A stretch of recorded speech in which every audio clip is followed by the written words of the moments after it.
السلام علیکم، کیسے ہیں آپ سب؟ میرا نام ہے سحر علی۔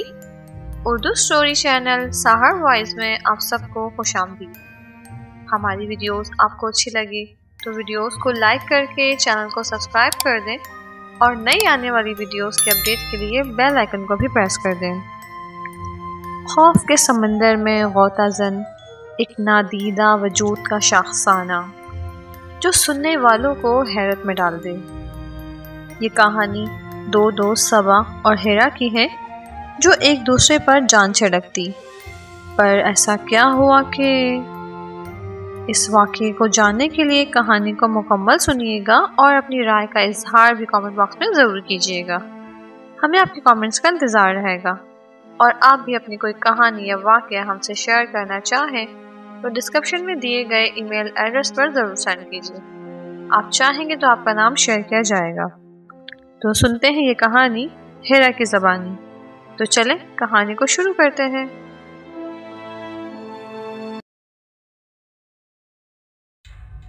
میں اور صبا ہم دونوں بہت اچھی دوستیں ہیں۔ اکثر ہم دونوں کا ایک دوسرے کے گھر آنا جانا رہتا ہے۔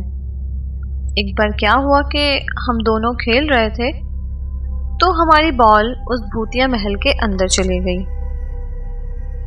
اب صبا کافی نڈر تھی، وہ اندر گئی اور بآسانی بغیر ڈرے بال لے کر آ گئی۔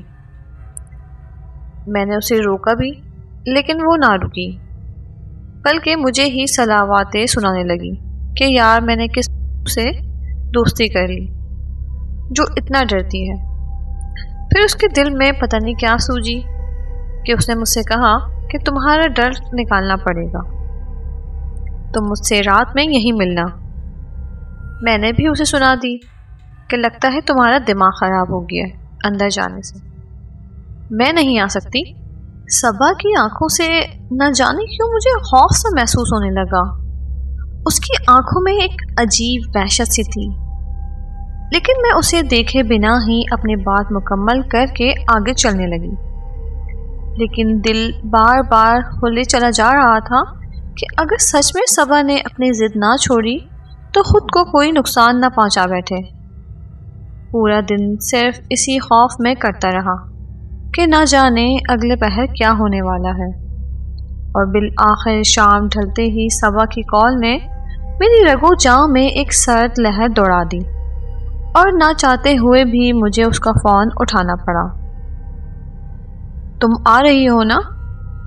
میں نے ہکلاتے ہوئے نہیں میں جواب دیا۔ صبا نے کہا سنو، میں نے تم سے انکار سننے کے لیے کال نہیں کی، بلکہ یہ بتانے کے لیے کال کی ہے کہ میں گھر سے نکل رہی ہوں، باقی تم جو چاہو کرو۔ میری کسی بھی بات کو خاطر میں نہ لائے بنا ہی وہ دوسری جانب سے فون کاٹ چکی تھی۔ اب میں اس سوچ میں تھی کیا مجھے جانا چاہیے؟ نہیں، بالکل بھی نہیں، میں وہاں کیسے جا سکتی ہوں؟ لیکن وہاں میری دوست میرے سبب کسی مشکل میں نہ پھنس جائے۔ لیکن میں نے تو اسے روکنے کی بھرپور کوشش کی تھی نا۔ اب اس نے اگر میری بات نہ سنی تو اس میں میرا کیا قصور؟ لیکن وہ میری دوست ہے، مجھے ایسے اسے یوں اکیلا نہیں چھوڑنا چاہیے۔ ہاں مجھے جانا چاہیے۔ کافی دیر اس سے ہم کلام ہونے کے بعد میں اس نتیجے پر پہنچی کہ میرا وہاں جانا ہی بہتر ہے۔ مما کو کہہ دیا کہ میں جا رہی ہوں۔ مما نے پیچھے پلٹ کر کہا کہ صبح چلے جانا، لیکن میں ان کی بات نہ سنتے ہوئے اسائنمنٹ کا بہانہ بنا کر چلی گئی۔ ڈر کے مارے میرا آدھا خون رستے میں ہی خشک ہو چکا تھا، اور یہ رستے کے درمیان پڑتا قبرستان میری باقی کی جان نکالنے کے لیے کافی تھا کہ اچانک قبرستان میں موجود کسی کی ہلکی ہلکی آہٹ نے میری قدم برف کے مانند جما دیے۔ آیت الکرسی، ہاں جلدی پڑھو اور آگے بڑھو۔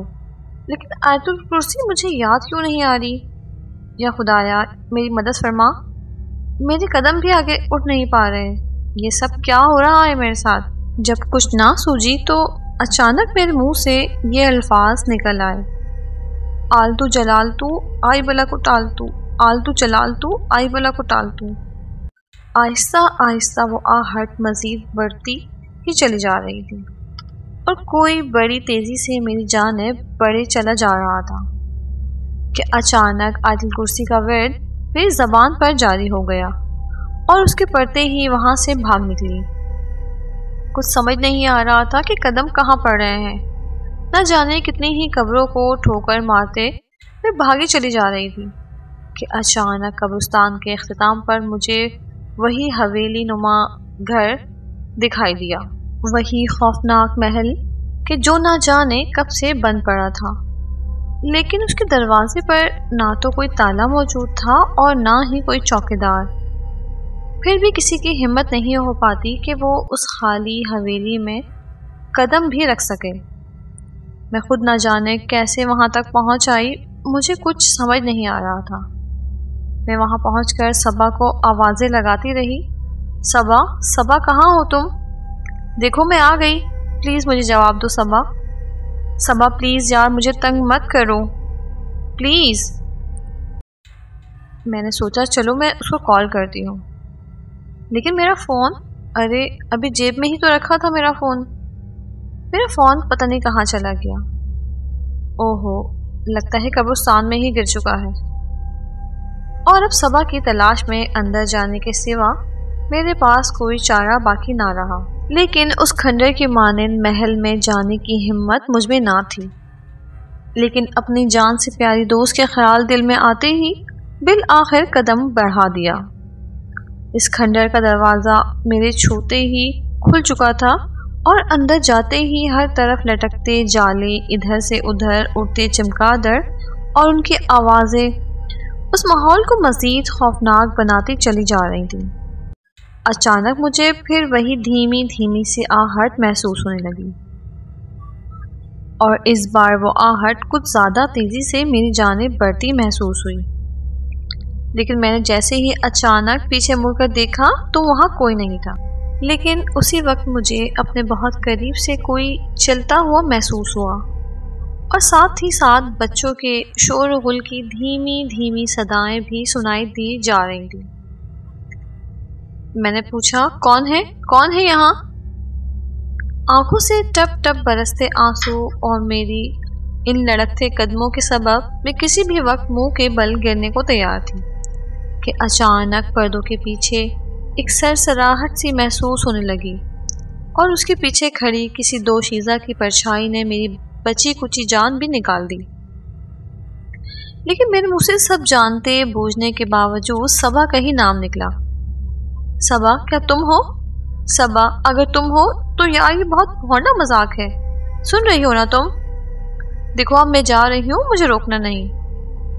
تم یہاں سے کہیں نہیں جا سکتی لڑکی، تم آئی تو اپنی مرضی سے ہو، لیکن جاؤ گی ہماری مرضی سے۔ اس قدر خوفناک ہنسی میں نے اس سے پہلے آج تک کبھی نہیں سنی تھی، اور نہ ہی پھر کبھی سننے کی خواہش رکھتی تھی۔ میں تو صرف وہاں سے بس چلی جانا چاہتی تھی، بھاگنا چاہتی تھی، لیکن اس ایک پکار کے بعد میرے قدم پھر سے برف بن چکے تھے اور اب وہ اٹھائی نہیں اٹھتے۔ کون ہے؟ میں نے پوچھا کون ہے یہاں؟ لکڑی کی ٹاکی پہ گھوڑا، پکڑو نہ مجھے بچوں، تم مجھے نہیں پکڑ سکتے۔ یہ سب کیا ہے؟ یہ میری نظر کا دھوکہ ہے یا کچھ سچ ہے؟ ہاں، یہ سب سچ نہیں ہے، تم تو بڑی بہادر نکلی لڑکی، ہمارے گھر ہماری مہمان بن کر آئی ہو، اب تمہاری مہمان نوازی کرنا تو بنتا ہے ہم پر۔ منہ سے نکلتے آدھے دانت، لمبے بال، لال آنکھیں، کالا جلا ہوا رنگ، ہر طرف پھیلی بدبو میرے جسم سے آہستہ آہستہ جان نکالے چلی جا رہی تھی کہ اتنے میں وہ خوفناک بلا اڑ کر میرے سامنے آ کھڑی ہوئی، اور اسے اپنے اتنے قریب دیکھتے ہی میں بے ہوش ہو کر بے سوز زمین پر جا گری۔ اگلے 10 دن بعد جب ہوش آیا تو خود کو ایک اسپتال کے بستر پر پڑا پایا۔ ماں، صبا کہاں ہے؟ کہاں ہے صبا؟ امی نے مجھے چپ کراتے ہوئے کہا کہ بیٹا صبا ٹھیک ہے، بس تم مجھے ایک بات بتاؤ کہ تم اتنی رات میں اس کھنڈر نما محل میں کیا کرنے گئی تھی؟ اگر وقت پر ہم وہاں نہ پہنچتے تو نہ جانے کیا ہو جاتا۔ ماں، وہ میں صبا، ہاں صبا نے ہمیں بتایا کہ اس دن اس نے تم سے مذاق کیا وہاں جانے کے بارے میں، اور تم منہ اٹھائی وہاں چلی گئی۔ یہ تو بھلا ہو قبرستان کے گورکن کا کہ انہوں نے تمہیں وہاں جاتے دیکھ لیا اور ہمیں فوراً خبر کر دی، ورنہ نہ جانے کیا ہو چکا ہوتا اب تک۔